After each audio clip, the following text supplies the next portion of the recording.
ಆತ್ಮೀಯ ವಿದ್ಯಾರ್ಥಿಗಳೇ, Chetan academy YouTube ಚಾನಲ್ಗೆ ನಿಮಗೆ ಮತ್ತೊಮ್ಮೆ ಸ್ವಾಗತ. ನಾನು ಹಿಂದಿನ ವಿಡಿಯೋದಲ್ಲಿ ಹೇಳಬೇಕಾದ್ರೆ profit and loss appropriation account problem ಮಾಡಬೇಕಾದಾಗ ನಿಮಗೆ ಹೇಳಿದ್ದೆ ಫಾರ್ಮೆಟನ್ನು ಬೈ ಹಾರ್ಟ್ ಮಾಡಬೇಡಿ ಅಂತ ಹೇಳಿದ್ದೆ. ಅಕೌಂಟ್ಸನ್ನು ಸಿಸ್ಟಮೆಟಿಕ್ ಆಗಿ ಕಲೀರಿ ಅಂತ ಹೇಳಿದ್ದೆ. ಈ ವಿಡಿಯೋದಲ್ಲಿ ನಾನು ನಿಮಗೆ profit and loss appropriation account ಫಾರ್ಮೆಟನ್ನು ಎಕ್ಸ್ಪ್ಲೇನ್ ಮಾಡ್ತೀನಿ. ಅಂದರೆ ಪ್ರಾಫಿಟ್ ಮತ್ತು ಇಂಟ್ರೆಸ್ಟ್ ಆನ್ ಡ್ರಾಯಿಂಗ್ಸ್ ನಾವು ಯಾಕೆ ಕ್ರೆಡಿಟ್ ಸೈಡ್ ಬರಿತೀವಿ, interest on capitals, partner salary, partners commission ಯಾಕೆ ಡೆಬಿಟ್ ಸೈಡ್ ಬರಿತೀವಿ, ಈ ಒಂದು ರೀಸನ್ನ ನಾನು ಎಕ್ಸ್ಪ್ಲೇನ್ ಮಾಡ್ತೀನಿ. ಅಂದರೆ ಈ ಒಂದು ವಿಡಿಯೋ ನೋಡಿದ್ರೆ ನೀವು ಈ ಒಂದು profit and loss appropriation account ಫಾರ್ಮೇಟನ್ನು ಬೈ ಹಾರ್ಟ್ ಮಾಡುವ ಅವಶ್ಯಕತೆ ಇರೋದಿಲ್ಲ. ನೋಡಿ, ಇಲ್ಲಿ ಫಸ್ಟ್ PUC ನೀವು ಕಲ್ತಿರ್ತೀರಾ types of account and rules of account ಅಂತ. ಇಲ್ಲಿ ನಮಗೆ ಎರಡು ಸಿಸ್ಟಮ್ ಬರುತ್ತೆ, ಒಂದು ಅಮೇರಿಕನ್ ಸಿಸ್ಟಮ್ ಮತ್ತು ಇನ್ನೊಂದು ಬ್ರಿಟಿಷ್ ಸಿಸ್ಟಮ್ ಅಂತ, ಅಂದರೆ ಇಂಗ್ಲಿಷ್ ಸಿಸ್ಟಮ್. ನಿಮ್ಮ ಸಿಲೆಬಸ್ಗೆ ಇರೋದು ಅಮೇರಿಕನ್ ಸಿಸ್ಟಮ್, ಹಾಗಾಗಿ ನಾನು ಅಮೇರಿಕನ್ ಸಿಸ್ಟಮ್ನ ತಗೊಂಡು ಇಲ್ಲಿ ನಿಮಗೆ ಎಕ್ಸ್ಪ್ಲೇನ್ ಮಾಡ್ತಾ ಇದ್ದೀನಿ. ಅಮೇರಿಕನ್ ಸಿಸ್ಟಮ್ ಪ್ರಕಾರ ನಾವೇನು ಮಾಡ್ತೀವಿ, ಅಕೌಂಟ್ಸ್ನ 5 ಟೈಪ್ ಆಗಿ ಡಿವೈಡ್ ಮಾಡ್ತೀವಿ: capital, liability, income or gain, expenses or loss, assets ಅಂತ. Profit and loss appropriation account prepare ಮಾಡಬೇಕಾದ್ರೆ ನಿಮಗೆ ಬೇಕಾಗಿರೋದು ಈ ಎರಡು ಬೇಕಾಗುತ್ತೆ. ಯಾವುದು? Income and gain, expenses and loss. ಇದನ್ನ ನೋಡಿ, ಇನ್ಕಮ್ ಕ್ರೆಡಿಟ್ ಬ್ಯಾಲೆನ್ಸ್ ಇರುತ್ತೆ, ಎಕ್ಸ್ಪೆನ್ಸಸ್ ಡೆಬಿಟ್ ಬ್ಯಾಲೆನ್ಸ್ ಇರುತ್ತೆ. ಇಷ್ಟು ಅರ್ಥ ಮಾಡ್ಕೊಂಡ್ರೆ ಸಾಕು. ಇಲ್ಲಿ ರೂಲ್ಸ್ ಏನು ಹೇಳುತ್ತೆ ಅಂದರೆ, ಇನ್ಕಮ್ ಜಾಸ್ತಿ ಆದರೆ ಕ್ರೆಡಿಟ್ ಮಾಡಬೇಕು, ಇನ್ಕಮ್ ಕಡಿಮೆ ಆದರೆ ಡೆಬಿಟ್ ಮಾಡಬೇಕು.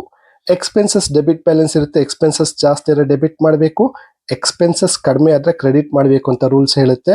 ಈ ಎರಡು ಲೈನನ್ನು ನೀವು ಅರ್ಥ ಮಾಡ್ಕೊಂಡ್ಬಿಟ್ರೆ ನೀವು ಪ್ರಾಫಿಟ್ ಆ್ಯಂಡ್ ಲಾಸ್ ಅಪ್ರಾಪ್ರಿಯೇಷನ್ ಅಕೌಂಟ್ನ ಈಸಿಯಾಗಿ ಪ್ರಿಪೇರ್ ಮಾಡ್ಬೋದು. ಇದು ಗೊತ್ತಿರಲಿ ನಿಮಗೆ. ಇಲ್ಲಿ ಪ್ರಾಫಿಟ್ ಅಂದರೆ ಪ್ರಾಫಿಟ್ ಆ್ಯಂಡ್ ಲಾಸ್ ಅಪ್ರಾಪ್ರಿಯೇಷನ್ ಅಕೌಂಟಲ್ಲಿ ಯಾವ್ಯಾವ ಐಟಮ್ ಬರುತ್ತೋ ಅದನ್ನೆಲ್ಲ ಬರೆದಿದ್ದೀನಿ ನೋಡಿ. ಸಿಂಪಲ್ ಆಗಿ ಅರ್ಥ ಮಾಡ್ಕೊಳ್ಳಿ. ಎಲ್ಲ ಎಕ್ಸ್ಪೆನ್ಸಸ್ನ ನಾವೇನು ಮಾಡ್ತೀವಿ, ಡೆಬಿಟ್ ಸೈಡ್ ಬರಿತೀವಿ, ಮತ್ತು ಎಲ್ಲ ಇನ್ಕಮ್ನ ನಾವೇನು ಮಾಡ್ತೀವಿ, ಕ್ರೆಡಿಟ್ ಸೈಡ್ ಬರಿತೀವಿ.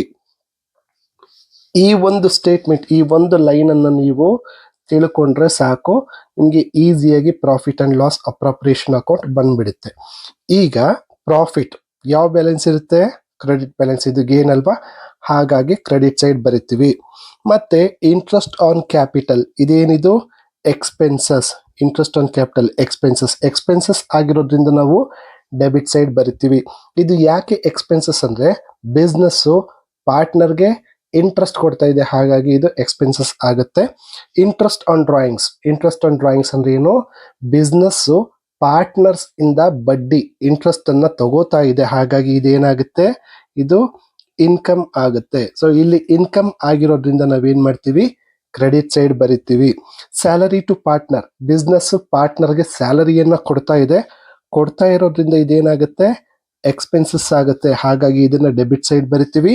ಕಮಿಷನ್ ಟು ಪಾರ್ಟ್ನರ್, ಸೊ ಇದು ಪಾರ್ಟ್ನರ್ಗೆ ಕೊಡ್ತಾ ಇರೋದ್ರಿಂದ ಇದೇನಾಗುತ್ತೆ, ಎಕ್ಸ್ಪೆನ್ಸಸ್ ಆಗುತ್ತೆ, ಹಾಗಾಗಿ ನಾವೇನ್ ಮಾಡ್ತೀವಿ, ಡೆಬಿಟ್ ಸೈಡ್ ಬರಿತೀವಿ.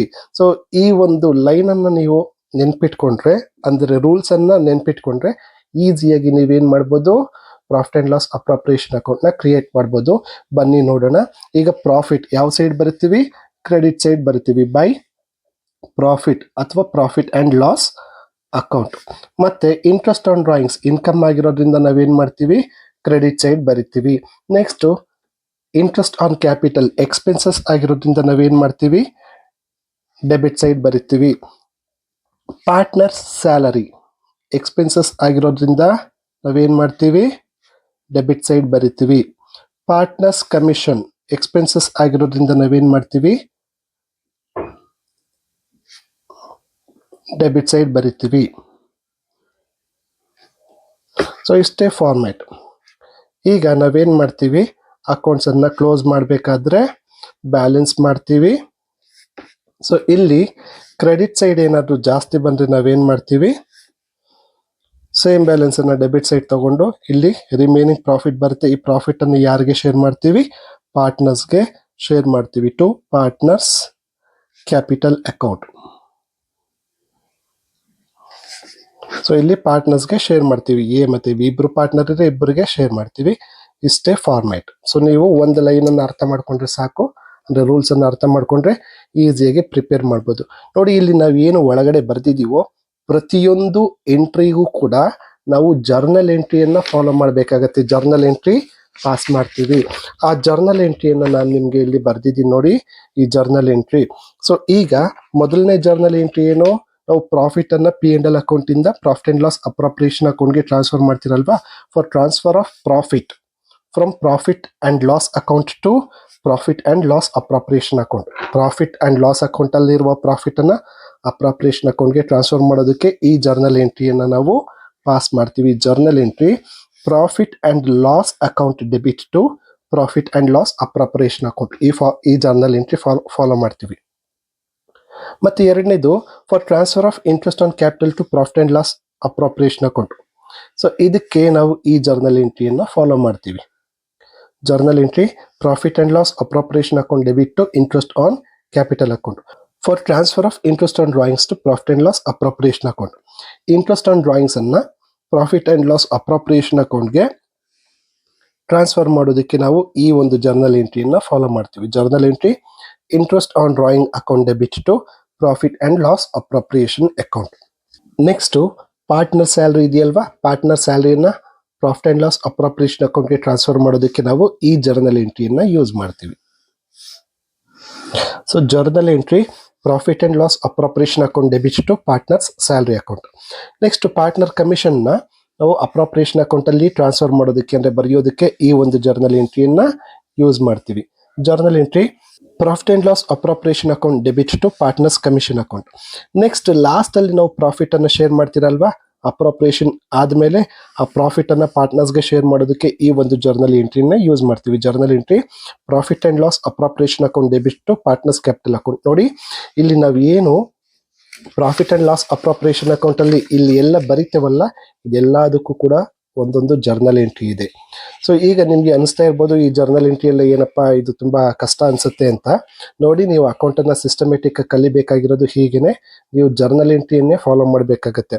ಸೊ ಎಲ್ಲಾ ಸ್ಟೂಡೆಂಟ್ಸ್ಗೂ ಇದು ಕಷ್ಟ ಆಗತ್ತೆ ಅಂತ ಹೇಳ್ಬಿಟ್ಟು ನಾವೇನ್ ಮಾಡ್ತೀವಿ, ಫಾರ್ಮೆಟ್ ಅನ್ನು ಕೊಟ್ಬಿಟ್ಟು ಕ್ರೆಡಿಟ್ ಸೈಡ್ ಈ 2 ಐಟಮ್ ನ ಬರೀರಿ, ಇನ್ನು ಉಳಿದಿರೋ ಐಟಮ್ ಎಲ್ಲ ಡೆಬಿಟ್ ಸೈಡ್ ಬರೀರಿ ಅಂತ ಹೇಳ್ತೀವಿ.